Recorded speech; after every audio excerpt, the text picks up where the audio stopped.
Hello and welcome to a brand new Arseblog Arsecast right here on arseblog.com. How are you? Hope you're well. I know it's midweek. I know we just had an Arsecast Extra. We're going to have an Arsecast Extra on Friday after the Southampton game, but yesterday Arsenal sorted out the contracts of 4 players whose futures had to be decided by midnight last night. Those were Dani Ceballos, Pablo Mari, Cedric Suarez and David Luiz.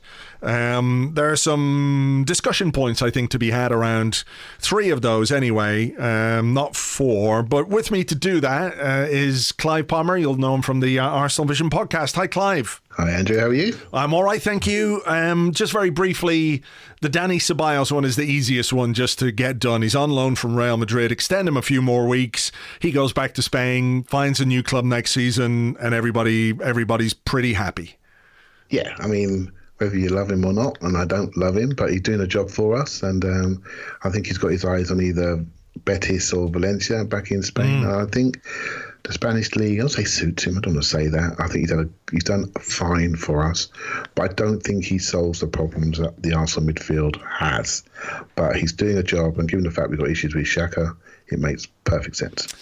Right, so I'm going to go at these in kind of reverse order in terms of how they make my brain hurt. Which goes from 0 to about 3,000 on the pain, painometer. Stay calm. I'm calm. Don't worry.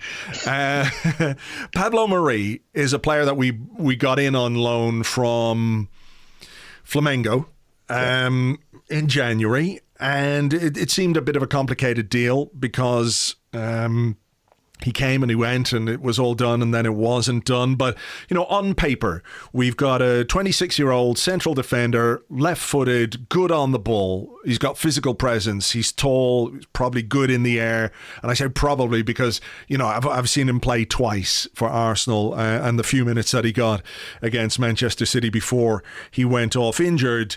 The question about, why we couldn't just have bought him in January is another one, and maybe we'll move on to that in a little bit. But, on paper, when you look at the Arsenal defence, when you look at some of the players that we have there and the need that we have to rebuild, this one seems, the least, I was going to say problematic, but that's not the word I want to use. This one makes a lot of sense.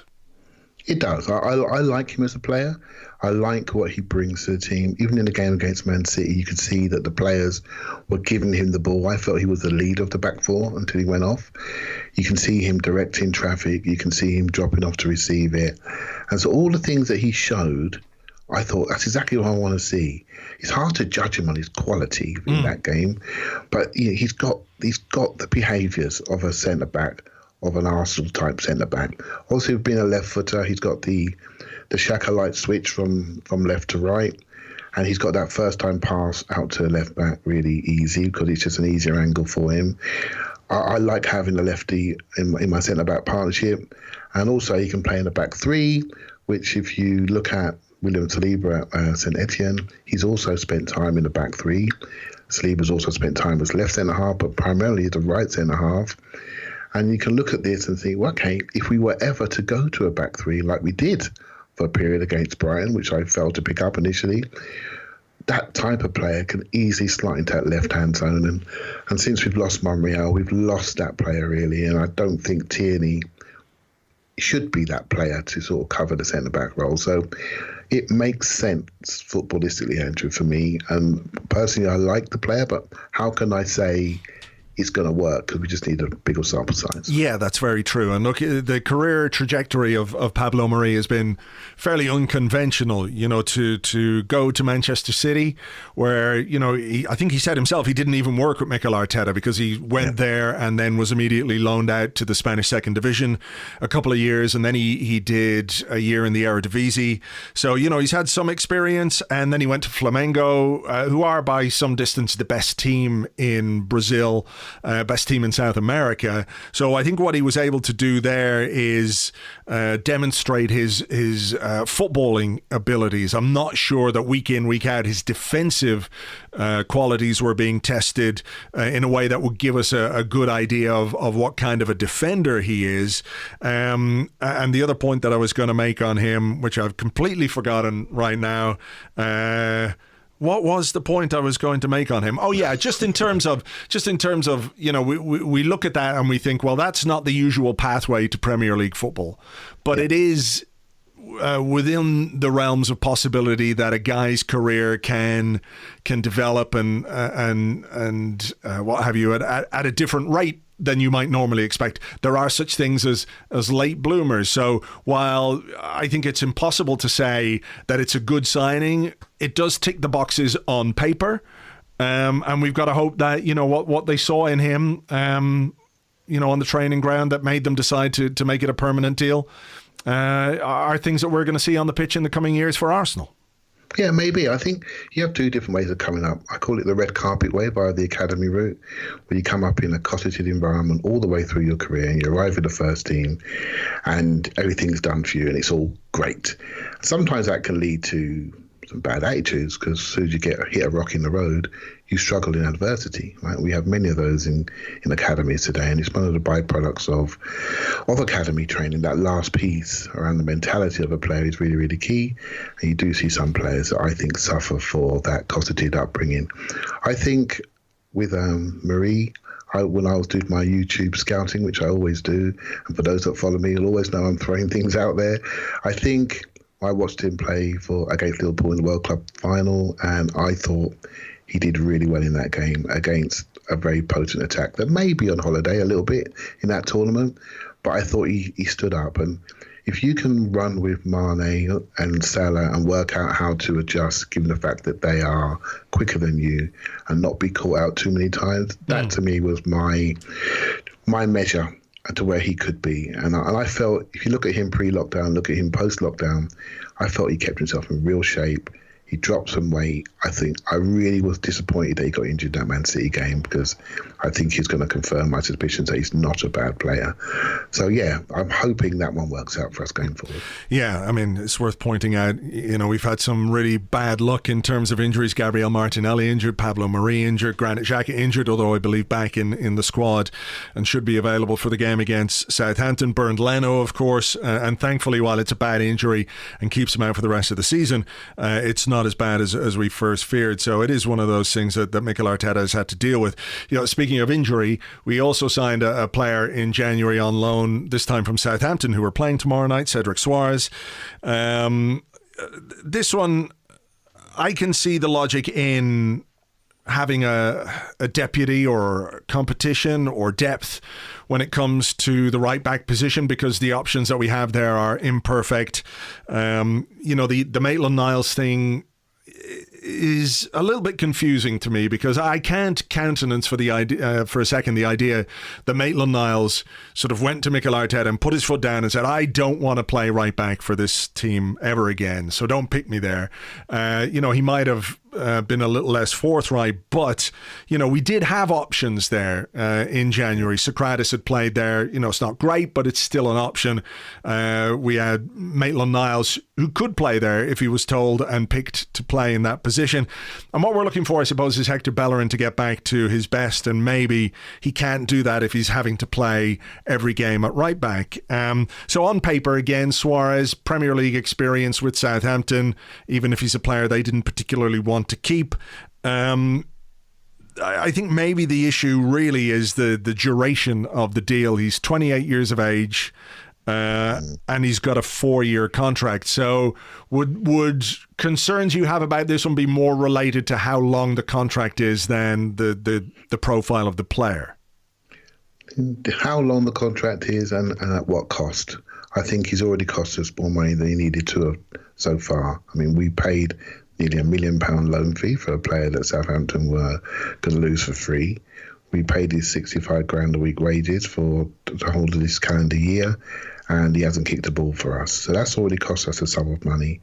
So it's not really a free transfer. So we've basically paid around £5 million for the opportunity to sign Southampton's right back at 28 years of age.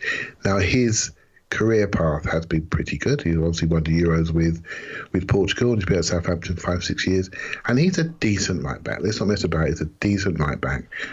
I think what we're struggling with at the moment, this is part of a rebuild, but we've seen different ways how the right back's being used. And currently, we've seen it played as a more inverted role. So I don't know if he's suited to that. I've seen Bellerin play that inverted right back role, and I personally don't think he's suited to that role. I think he's much more a dashing right back that likes big distances, repeat sprints when he's on form and in the best health. I feel that he struggles in that inside role. He needs more of a midfielder right back, somebody who's comfortable with the ball, receiving on both feet. And guess what? We've sort of got one of those in Maitland-Niles, which really frustrates me that he doesn't recognise that there's an opportunity potentially in the way Arteta wants to play that suits my skill sets, allows me to use my defensive abilities that I've improved over the last couple of years, but also the fact that I've been brought up as a midfielder, I suit this role. And it's a shame that he doesn't recognise that. It's a shame that he's brought in A.D. Ward as his agent, which tells me he may not be around for much longer, because when you hire A.D. Ward as your agent, that's not for a comfortable time at Arsenal. That's because you may be looking for a departure now. So I think that player is really not defined in his role within the team, with the squad, and I'm not too sure how much longer he's going to be at the club and could be used to raise some funds. Yeah, it is such an odd one because, he played the first couple of games under Arteta when Arteta came in and was looking to play that inverted fullback, dropping in as almost a central midfield player. And he did well. He did really well. And maybe he's got ambitions to be a different kind of a player, and he just doesn't want to be what the opportunity is giving him at Arsenal. Andrew, remember when Theo was pining to be a centre forward? Yes. And we could see that he was doing fine on the right wing, crossing for Van Persie and Giroud. I want to play in the middle. And he went in the middle and just got lost in there, and eventually went back out to the wide side again. I'm looking at Ainsley and thinking, don't Theo yourself up, will you? Don't do this to yourself. When you walk into the room, recognise the opportunity that's available and seize it. And then develop your career from that moment on. And I just feel he's missing an opportunity here. Okay, well, look, that might come out in the wash at some point when we either move on from Ainsley Maitland-Niles or move him on, and he does his first interview somewhere and explains exactly what his thinking was at the time, and maybe Arteta will explain his thinking about not using him. So let's move from Suarez to David Luiz. I could see logic in hanging on to David Luiz until the end of this season because everything is so strange. The football world has been turned upside down, topsy-turvy, and what we've seen in the first couple of games from an Arsenal point of view is that injuries are prevalent, and certainly more prevalent than we had hoped. So having some squad depth is important.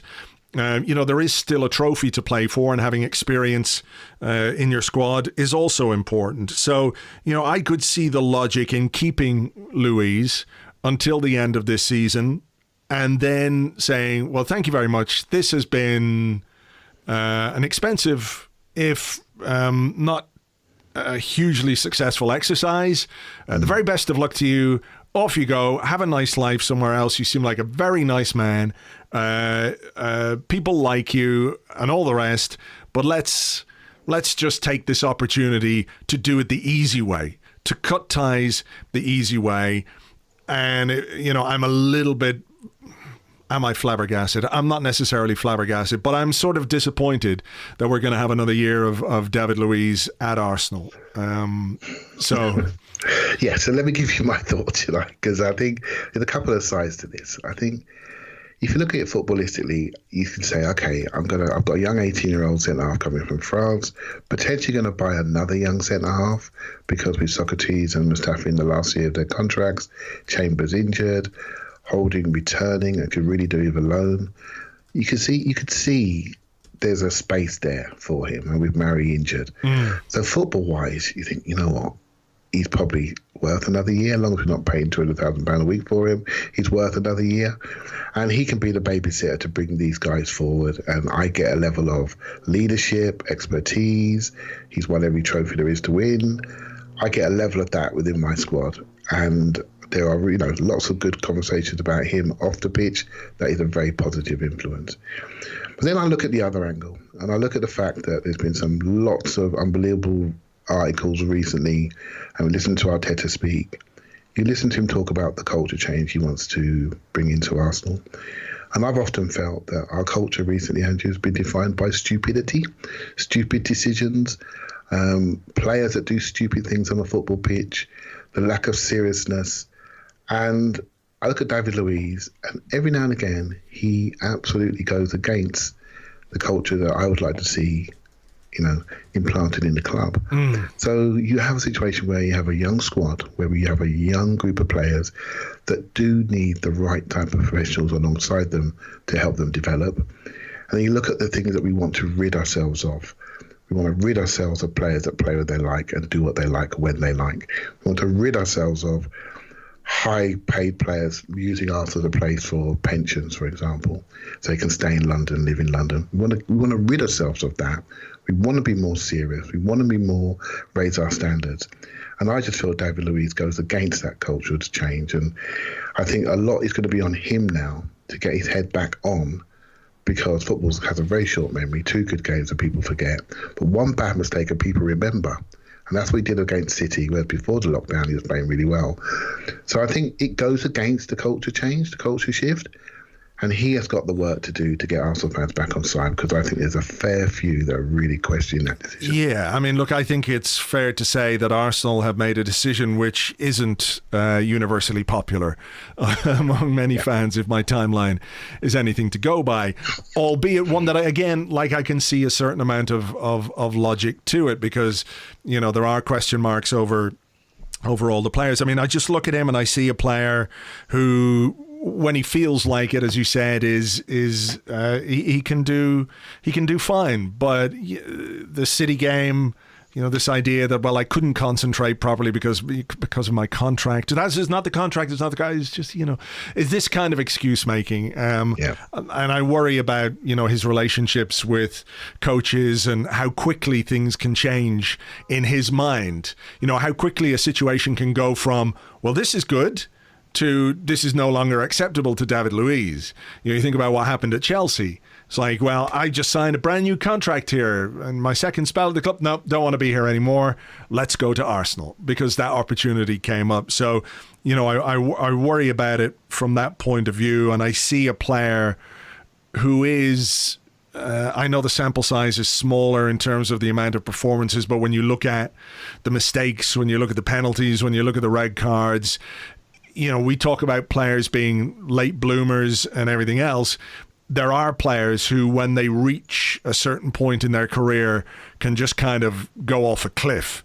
Their performance levels just go crazy. I'm trying to think of one. Maybe Gary Neville, somebody like that. Yeah, he can just hit you like that. I think with him, he's one of those that when it's just no in between. There's no 6 out of 10 game. Do you see what I mean? Yeah. It's like a complete disaster, or he looks pretty good. And for Emery, he didn't do very well. For Arteta, he's done really well up until look, I say really well. He's done okay. Yeah. But when he's emotionally stressed, like at Chelsea, for example, going back to his old club, he does silly things. He tries too hard. Myself and Tim would talk about this on the podcast, and when he makes a mistake, he then tries to chase after it and tries to fix everything himself and goes a bit Roy the Rovers and starts running after the ball, where you need to calm down, stay in your structure and offer some leadership to the rest of the team. Don't compound your mistake. So when he makes a mistake, he makes 2 or 3. And that's what you don't expect from an experienced player that's won everything in the game. So you are taking a gamble with him. And I think a lot of responsibility is on him now to babysit this change, this rebuild. And I think he's the one player that's there to say, okay, I've done this before, follow me, guys. Well, yeah, we want to follow you, the good David Luiz. We don't want to follow the David Luiz who saw against Man City, because that's not really professional in any way or form. Well, look, we've talked about those contract renewals from a footballing perspective, and in the wider context of what Arsenal need to do. I think it was Edu who said earlier on today, let me see if I can just find this quote here. Boom, boom, boom.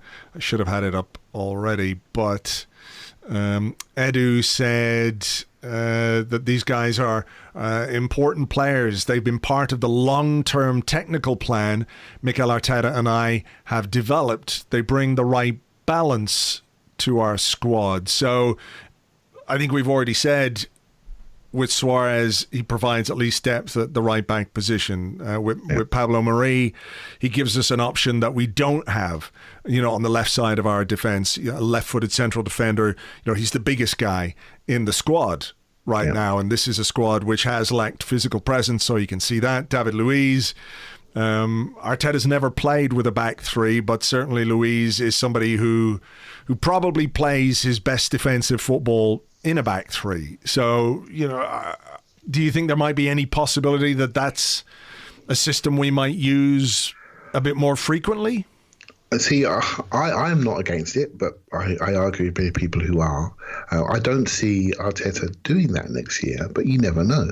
We're all trying to work out what his plan is going to be, and I'm really encouraged by the 4-3-3 that he used at Brighton. So the Brighton game was a traumatic result, but tactically I thought it was really interesting, and how he used Saka and on that left-hand side as a left-wing fielder as such, somebody mirroring what Kevin De Bruyne did to us the week before. So I think that sounds really exciting, potentially having 3-4s that don't have to do 30-yard doggies like, Aubameyang does to get us back defending, because you've got midfielders behind you.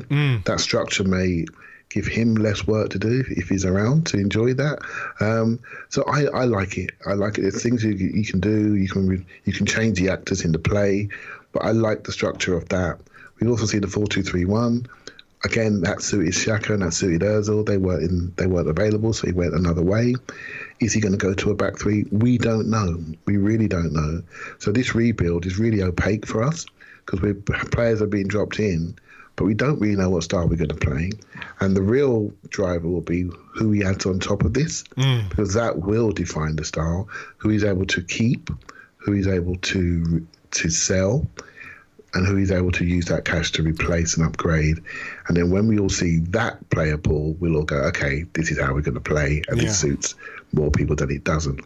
I think what he's done, which is a smart thing to do, is look at the group and try to put a system in place that suits them to sustain some results. And results give you serenity, they give you calmness. And you can see with 2 defeats, the Arsenal world is not serene right now, is it? So we need to get some results to get us back, and he's trying to put a system in place to do that. So many unknowns, Andrew, before we really understand if these moves are any way good or bad. Yeah, I think there are some layers to the lack of serenity. I'm not sure it's entirely down to what's happened on the pitch. Of course, that really does set the marker for people's moods and everything else. I'm going to ask you about something now in a moment, but just this seems like almost an obvious thing to say, but do you feel like the decision-making that we've seen in the last little while is substantially driven by what's going on in the world at the moment, COVID-19, the financial restrictions, the ability to get these deals done in a fairly easy way, because there is so much uncertainty about what the market is going to be like. So if under normal circumstances, let's say we might have been predisposed to moving away from David Luiz, the fact that we don't quite know what the market is going to be like means, okay, do we take the risk of going forward and replacing him in the market, or do we just do what's here and then see what things are like in January and see what things are like the following summer? Yeah, it's almost like the devil you know versus the devil that you don't, and the cost of what you don't know. And I think that's David Luiz, depending on what he's being paid, could actually be cheaper than going out there and buying, a 26-year-old centre-half in peak age at this time. You just don't know, or you don't know your revenues. You don't know when the crowd's going to be in the ground. We have around 3 million per home game, which we're not going to be getting. That could change. We could have a partial attendance in the autumn, and maybe January have a full attendance. Those things are not defined yet, so you literally cannot predict your revenues. So you can't predict your outlay.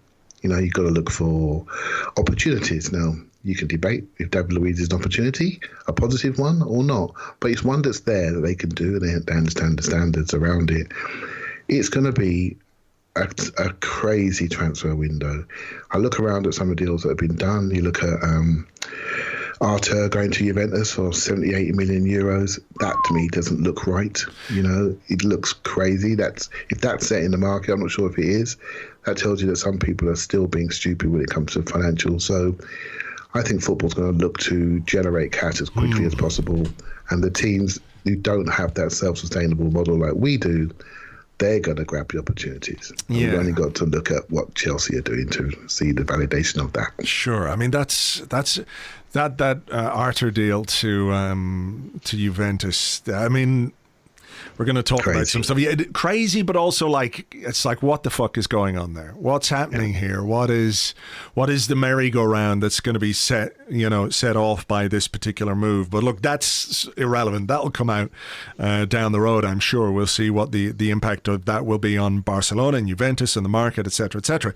So let's sort of move on to the sort of concept of rebuilding, and I don't think you and I, or pretty much anyone listening to this, would disagree with the assertion that Arsenal are a club that is in A, either transition, or B, in need of a serious rebuild for the future. We're going through a period certainly in our recent history, where things are as bad as they have ever been in terms of results, in terms of the overall quality of the squad, the quality of the team, the ability to produce performances, and all of those kind of things. So there is a need to address those issues. And as you've said, Mikel Arteta has talked about changing the culture. He's talked about, things like non-negotiables, what he expects from his players. And I think he's been clear as well that he expects those things from the club as well.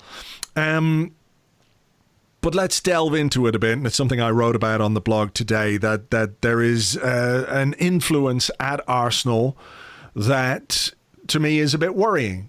It's how we're doing deals, and it's who we are doing deals with. So we can talk about the qualities of Pablo Mari, and we can hope that he's going to be a very good player for us. But I don't think we can ignore the fact that his agent is a guy called Arturo Canales, who was the guy who represented Unai Emery when, surprisingly, he became the manager or the head coach of Arsenal. He's got a long relationship with Raul Sanllehi, fellow Spaniard, etc., etc. We have David Luiz, or Kia Joorabchian, of course, is the agent of David Luiz. He was right there in the picture, looming over Cedric Suarez when he signed his loan deal. We know that Kia Joorabchian is also the agent of Edu, who is our technical director, and he has watched games in our director's box with Edu and with Raul Sanllehi, who is our head of football. And we currently have 2 Kia Joorabchian players at the club. We have been linked heavily with others. You're looking at Willian from Chelsea, who has signed a contract till the end of the season with them, but wants to stay in London apparently, and there's only one move that he can really make if that's going to happen. So does that worry you? Do those relationships at executive level worry you when it comes to properly judging our recruitment? Because I think we all want to think our club is doing the best it can for the club itself. And for me, it's hard not to look at the situation at the moment and wonder and worry if certain individuals are not making more or getting more out of these deals than Arsenal Football Club. So for me, this is a trust issue, right? So who do you trust? So we're learning about our coaching setup. We're learning about our head coach, and we're starting to trust him. We look around and we listen to what other people say. We listen to what he says. We look at how he manages players and situations, and we're thinking, you know what? I want you to succeed. I sort of trust you. I trust that your motives are absolutely focused on the team, the club, the football pitch, and how we play. I like you. When I look at the guys off the pitch, they've got work to do for me, because I look at some of the deals, and again, should we care? But I do care. When we can't move in the marketplace as we should do because we are financially not where we should be and we are self-sustainable, every penny counts. So if I see wastage that doesn't allow us to rebuild properly, if I see contract renewal decisions with players getting, in my opinion, too much money and not giving us enough output, if I see good players and good servants walking out the door for free, if I don't see any contract signed for up until this week, for nearly a calendar year, I look around and say to myself, are you working optimally? I look at our commercial numbers. I think, well, they're not going up. I look at everything around the club. It's been flatlining. So we've been flatlining on the pitch and we're flatlining off the pitch. Now, we have a coach in place, which we find encouraging, but he's only as good as the executives around him. And I have question marks. So they need to deliver, and they need to deliver and reset this club really, really quickly, but or at least do it in a way that we really believe in, that's fiscally optimally good, and not throwing money away, potentially like I did with Suarez, potentially like I did with Dennis Suarez last January. Yeah. And to miss out on Champions League by 1 point, that tells you how shocking that decision was. You know, so we need to be better, and we're just not at the moment. We're just not, and we have to then say to ourselves, do we trust these guys to deliver what we want to see? And I don't think any of us can say that we do yet. And I think, again, the onus is with them to build that trust with us. And that can only be done when the summer's over and the next January is over, and we judge them by what players come through the door and what players go out the door optimally. Yeah, I mean, look, you can see, for example, at Wolves, where George Mendes is heavily involved there, that, you know, an agent having a significant role on the makeup of a playing squad can be potentially a positive thing. Maybe not in the long term. I'm not sure that it really works in the long term, because you've got all these relationships that need to be maintained forever and ever and ever for it to be, you know, a happy ending. Kia Jarabchin was Mark Hughes' agent when he was at Queen's Park Rangers. It kind of went badly there. It just feels to me dangerous. It is, you know what, Angela, I sometimes ask myself, do Arsenal need to be in bed with one agent? I mean, I don't mind if they're embedded with a number of agents, as long as they've got the ability to attract people to their project. Right, that's the key thing. Do we need to be so aligned with just one agent? And I think we're bigger than that. I think we're better than that. We need to be better than that. We need to be thinking differently than that. I look at Kia's stable of players, and there's a young player called Joelson at Sporting Lisbon that looks quite bright. And maybe they have to take some people to get to the jewel in the crown. I'm not sure. I'm guessing. Right? He's a 17-year-old kid. In a year's time, he could be special. And maybe we're going to get a link into that type of player. So sometimes you have to wear something to get to where you want to go. I understand how business works. And networking is a big part of making deals. But it can't be the only part. And it can't be done that's actually slowing down our rebuild, because we're throwing money into areas which are not going to give us any return. So I think the rebuild, the plan, we keep hearing this word, the plan. Edu spoke to the plan, the rebuild plan. Okay, I've heard you speak now, Edu, that's good. I know your role. So now I have to sit and watch and wait. But it doesn't mean I have to trust and like what's happening at the moment. And I don't quite trust it, although obviously, like all of us, we all want it to work. Raul Sanllehi said that Arsenal have to outsmart the market, is what he said. You know, when he was talking about transfers and talking about our spending ability and talking about our ability to develop players, outsmart the market were the very words that he used. I'm not sure you can say you're outsmarting the market when you're signing players on loan and then paying loan fees and then signing the players on a permanent basis. That's not a good way of using your resources. And you touched on players who have left for free, and you think of Ramsey and Welbeck last season. You know, the contractual issues that exist at the club right now involving Pierre-Emerick Aubameyang, Mustafi, Socrates, Mesut Ozil, all with 12 months left on their deals. Bukayo Saka, the jewel in our academy crown. Arsenal have had months and months and months of lockdown, you know, with nothing else to do other than chat to that guy's agent and make something happen, and they have not made it happen. So I'm sort of concerned in that regard about, you know, what we say we want to do. And I used to criticize Ivan Gazidis for this quite a lot. You know, he was a great talker. He would say things and you'd listen to him speak, and then afterwards you go, well, hang on a minute. And with Sanllehi, he has said a lot of things that we want to hear, like outsmarting the market, like we have a very good plan, like What was the one I was going to use? When he talked about player contracts, we have to address the issue of players going into the final year of their contracts. And here we are with a cluster of them, years down the line, and he has not done anything to address that. And I just wonder about the profiles of the people that we have in charge of, this, what did you call it? The plan that Edu was talking about, what was it called? The rebuilding plan or whatever it might be. The long-term technical plan. That's the phrase.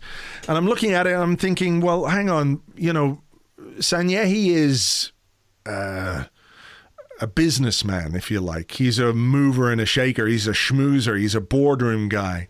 Edu is kind of more of an administrator. Yeah.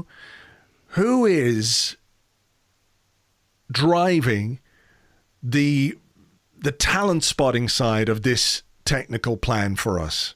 I know we have Francis Kajigao and what have you, but we were supposed to have one of the best talent spotters in the game as our technical director. That was Sven Mislintat. And, I'm not saying everything Sven did was brilliant and everything Sanyehi has done is terrible. I'm not saying that whatsoever. There's always hits and misses when it comes to player recruitment. I just wonder, is there a gap there?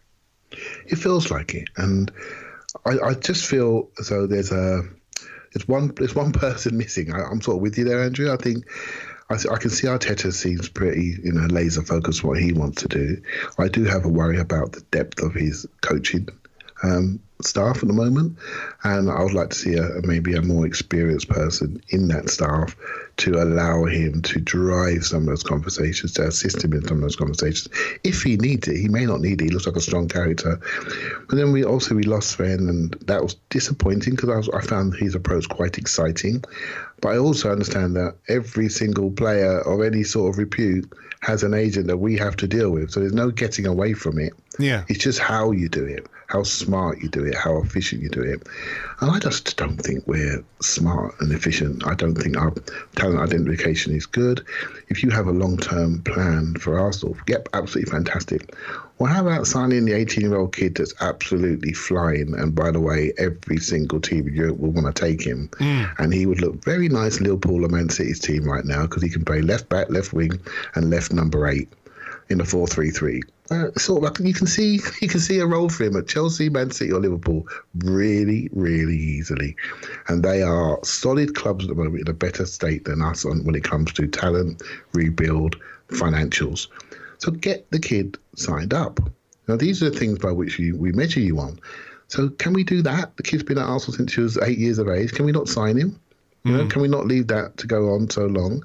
So these are the things that we measure people by. And if you don't do those things efficiently, then you leave yourself open to question. And that's where we are. So talent identification, is it going to be agent-led? Is it going to be statistics-led, data-led? Who is defining that? Yeah. So Edu spoke about it today. For the first time, that is me and Mikel doing this. So now we can just sit back and have a look. But you know what? Please do not mess up that young kid. That would be devastating to what we're trying to achieve. Yeah, it really would. It would, I've said this before, but that's a sackable offence for me if that doesn't happen.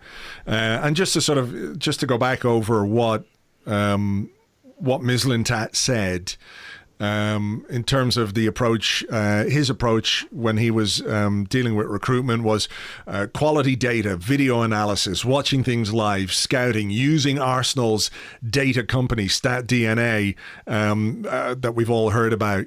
So he said it meant we acted independently. We knew all about markets and players in all positions that came into question.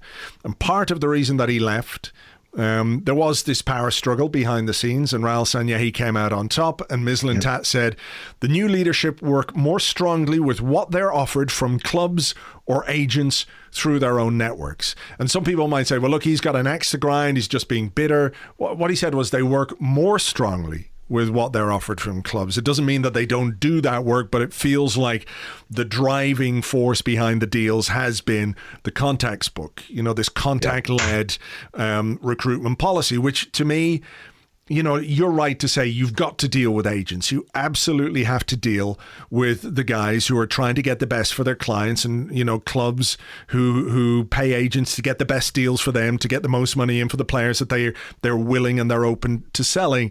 But for me, it feels like there is a significant piece missing within our recruitment structure. Like the Mislintat thing was like Sven, on a very basic level, Sven identifies and scouts the players, makes the recommendations. This is a player we want.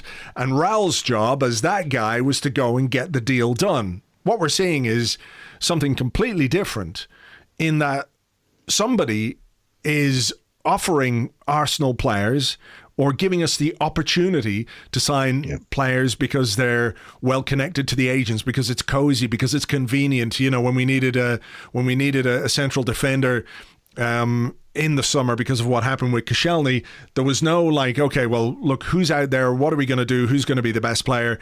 It's let's call the agent of the technical director, prize this guy away from Chelsea with a shitload of money, and it's really easy and convenient deal to do. And what sort of surprised me most is the necessity, it seems anyway to me, of Sanyehi to need other agents to help broker these deals when that's the job that he is supposedly the main man to do.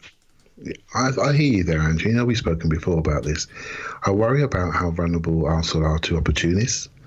And when you have a close shop with people that are close to each other, there's opportunities there. There's opportunities there to not behave appropriately. And I just feel for a while now players have seen Arsenal as a soft touch when it comes to wages. Agents see Arsenal as a soft touch. And the football's a village. These things go around. So it's not just what you do, it's how you operate. And we operate in a stupid way on occasion. And it's been there. We are defined by players walking out the door. We are defined almost by last year contract deals. We spent so many summers worrying about players, whether they're going to sign or not. It doesn't seem to happen as regularly at other clubs. So this just tells you that when players want to go to a club, they don't just look at the name over the door. They look at how they're run. They look at how smoothly they're run. They're looking, can they trust their careers to that club? And I worry about Arteta's career until this settles down. If he doesn't get some financial support, I worry about his career at Arsenal. And some of these players have not been managed contractually. They've not been managed their careers on the pitch. And if we have an executive structure and a football structure, these are things that I judge them by.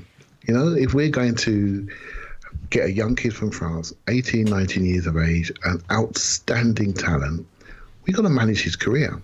If it goes well, the next young outstanding kid from France will want to come to his club. If we mismanage his career, if we put people around him that are on too much money, that don't support his football ambitions, because we've got deals going on with certain agents and we don't fully manage his career, it makes it harder for the coach to rebuild.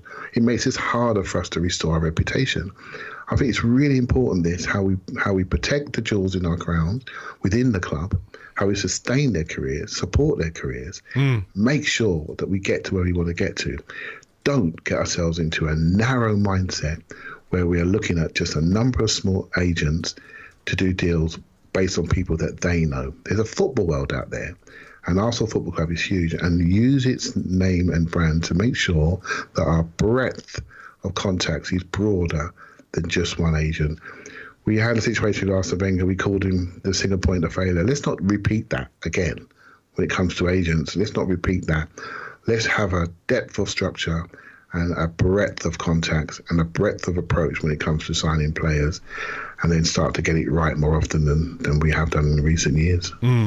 So look, just very finally, we're playing Southampton tomorrow night. We're going into it off the back of a really disappointing defeat to Brighton. I think it's the first time in their history they've ever beaten Arsenal home and away, and that tells you something for sure. Man City, there's not a great deal we can glean from that particular game, apart from some sort of general reinforcement about how big the gap is between us and them, and we all understand and know the reasons for it. But But looking at what's left of this particular season, and I'm sort of talking more about from a league point of view, I think we can try and be optimistic and hope that we can do something in the FA Cup. And look, a trophy is a wonderful thing, regardless of what people might think of the FA Cup, and the benefits of winning a cup for Mikel Arteta and for this group of players would be huge, not just in terms of their their profiles and everything else, but for next season as well. There is European football that comes out of winning the FA Cup.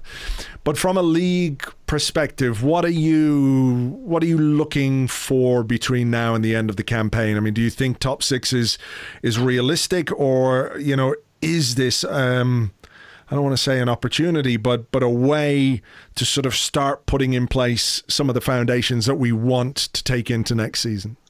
Yeah, I think if we lose to Southampton, I think we should be looking towards next season.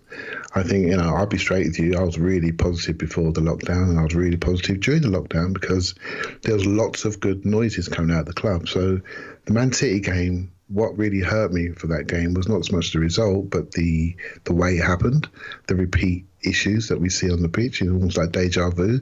But then we go into the next game against Brighton and we lose potentially our goalkeeper, which we thought at the time would be for a long time. And you look at the damage to the squad and the amount of injuries that we have, that positivity is now gone. So I thought we'd get top five, Andrew. I'll be straight with you. I'm quite optimistic before the lockdown. After seeing those two games, I'm thinking, crikey, we got some issues here. It's not going to happen. I'm not quite there yet with should we just duck out of Europe completely and just rebuild? Although if that was to happen, I wouldn't cry myself to sleep neither. I do think Arsenal needs a reset. It needs a reset. It needs time to focus on maybe less competitions. We have to recognise we have a young, talented group of players that are unknown where their ceilings are. We need to surround them with the right set of older players, with the right set of motivation, with the right set of skill sets that allow us to go away from home and compete more regularly. I mean, I don't know what our record is since Alexis Sanchez left the club. I just want to use that name as a milestone. But I want to know how many away games that we've won since he left. It's those type of characters, those people that compete, that want to compete, particularly when the sun is not shining and the environment's different, away from home. We need to have that ability because we don't get the 3-4 wins on the trot. So we're always reacting to different situations, and we don't have that serenity I talk about of continued results. So if we don't win at Southampton, which, let's be honest, it's 50-50, isn't it? If we don't win there, we need to think about really, not say starting again, but maybe just developing a pattern and a way of playing, regardless of the players that are in the shape. And then use this period to get ready for next season. All right. Well, look, let's hope we do have some serenity on Thursday evening / Friday morning when we'll have to go over whatever happens at St Mary's against Southampton. But look, as always, pleasure to talk to you. You can find Clive regularly on the Arsenal Vision podcast, which I hugely recommend as well. We will chat to you again soon, Clive. Thanks a million. Thanks a lot, mate. Thank you very much indeed to Clive. You can find him on Twitter at ClivePAFC. That's at ClivePAFC. And of course, as I said, on the Arsenal Vision podcast. Right. I'm not going to tear the arse out of it for this particular episode. Again, though, thank you very much indeed, as always, for being here. Thank you for listening. Thank you for supporting. If you want to give us a review or rating on iTunes or Apple Podcasts or whatever the hell it's called now, please feel free to bang out those 5 stars. James and I will be here on Friday morning. We'll be looking back on the Southampton game. Please, can we just have a bit of serenity now? Catch you on the next one. Until then, cheers. Bye-bye.